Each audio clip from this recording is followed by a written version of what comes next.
This is English shorthand dictation number 187 and the dictation speed is 140 words per minute. Ready? Start. Madam Chairperson, this is a momentous day for me to participate, discuss and debate on this bill which provides for identifying the beneficiary castes. The beneficiary castes should be identified by this amendment. There is no provision to have a ceiling. The ceiling has not been mentioned in this bill, but I thank all my friends who are on the other side and profoundly thank the ruling party for having brought this most important constitution amendment bill to develop the OBC communities. On behalf of my party, I profoundly thank my friends on the other side for bringing this most important piece of legislation which truly reflects the policies of the state autonomy. Our great leaders of social justice movement were instrumental in identifying the caste system, and through identifying the caste system, the reservation was given to the OBCs.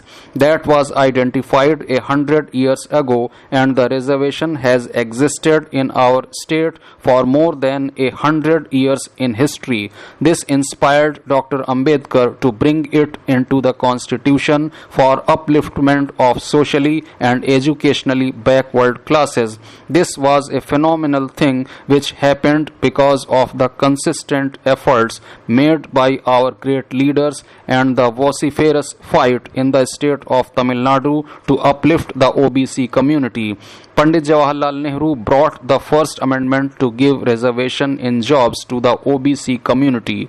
He also declared this with regard to providing reservation to socially and educationally backward classes. Shri VP Singh declared 27% reservation in jobs in Government of India for the people belonging to the other backward classes. This was one of the most important occasions for Government of India. Owing to the relentless fight of our great leaders, the reservation policy was implemented and assumed a new height intended to develop these communities in the state of Tamil Nadu. Now this amendment is a good beginning, but at the same time the 50% ceiling on reservation for the OBCs should be removed. There should not be any cap with regard to OBC reservation. The Government of India should come forward to review and remove this cap on reservation for the OBCs. The Government of India 2 years ago promised that they will conduct a caste census, but so far no caste census has been undertaken by the government. Only through caste census can we have a proper data for the OBCs, and the people belonging to the OBC category could be developed in a proper way. But that has not been worked out by the Government of India. This aspect should be taken note of. They should make this happen. Sir, the long pending demand of backward classes to take up special caste-based census must be seriously considered and implemented. The House is aware that the census process in the country is likely to be commenced within a few months. Our party feels that this is the appropriate time for the government to consider this demand of implementing the caste-based census. Several individuals and institutions, several former chairmen of national commissions for backward classes, and many eminent social scientists have expressed the need for this census for meaningful planning and development. The need of census is a fundamental essentiality for the meaningful planning and development of the OBC community.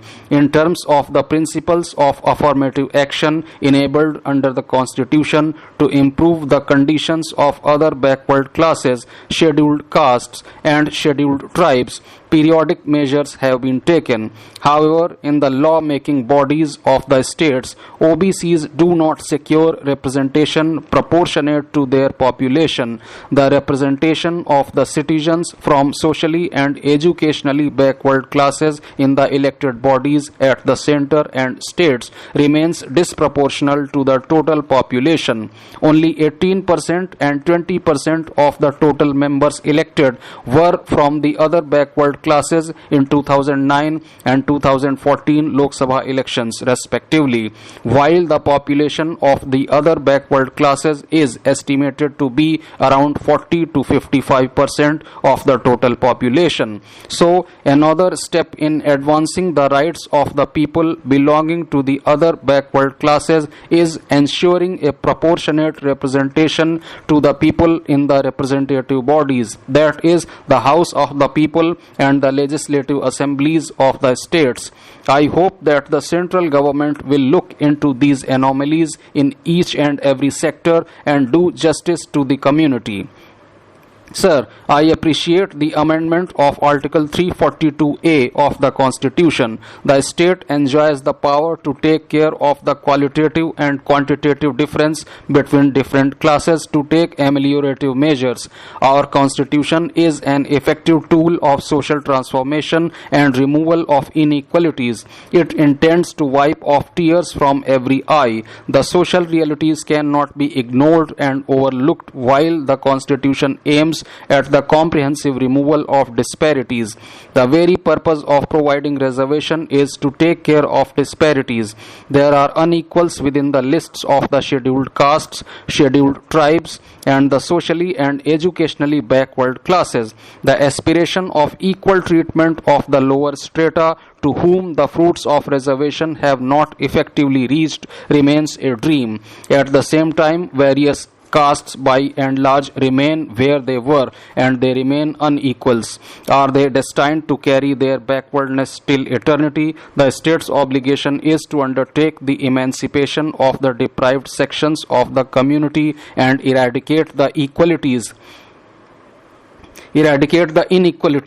When reservation creates inequalities within the reserved castes itself, it is required to be taken care of by the state, making subclassification and adopting a distributive justice method so that state's largesse does not concentrate in few hands and equal justice to all is provided. It involves redistribution and reallocation of resources and opportunities and equitable access to all public and social goods to fulfill the very purpose of the constitutional mandate of equal justice to all. Providing a percentage of reservation within permissible limit is within the powers of the state legislatures. It cannot be deprived of its concomitant power to make reasonable classification within the scheduled tribes, scheduled castes, and the socially and educationally backward classes. The Honorable Minister of Labour and Employment is not here now. I would have been happy had he been present here. He has not placed the correct facts before this House. I have great respect for him. But I am sorry to point out that the then Government of India, headed by the Honorable Prime Minister Shri V.P. Singh, issued an office memorandum purporting to extend reservation for socially and educationally backward classes in service. The said memorandum itself created a hue and cry in the entire country. Many things happened after that. That memorandum was challenged in the Supreme Court, and the Supreme Court stayed it initially. This was the famous case of Indira Sahni.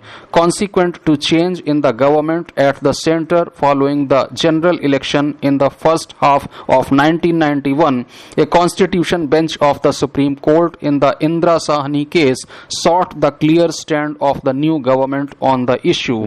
The new government, headed by the then Honorable Prime Minister Shri Narsimha Rao, came out with a government memorandum with certain modifications by introducing the economic criteria in grant of reservation by giving preference to the poorer sections of the socially and educationally backward classes with 2% quota and reserving another 10% of the vacancies in the civil services for economically backward classes. Now, the economic criteria were to be specified separately. The Supreme Court struck down only clause 6 of that memorandum. It also laid down the principle in that judgment. The Honorable Minister was saying that the concept of creamy layer was brought by them. He is a very educated man. How can he say like that? The concept of creamy layer was first brought by the Honorable Supreme Court in Indra Sahni case. It was not there earlier, but the annual income limit for creamy layer was enhanced from time to time. That is a different matter. But the concept of creamy layer is not the property of any government. I must say that Indian democracy has developed over the years, and today India has become the number one democratic country due to two reasons. One is legislative functions which we perform in parliament and state assemblies, and the other is judiciary.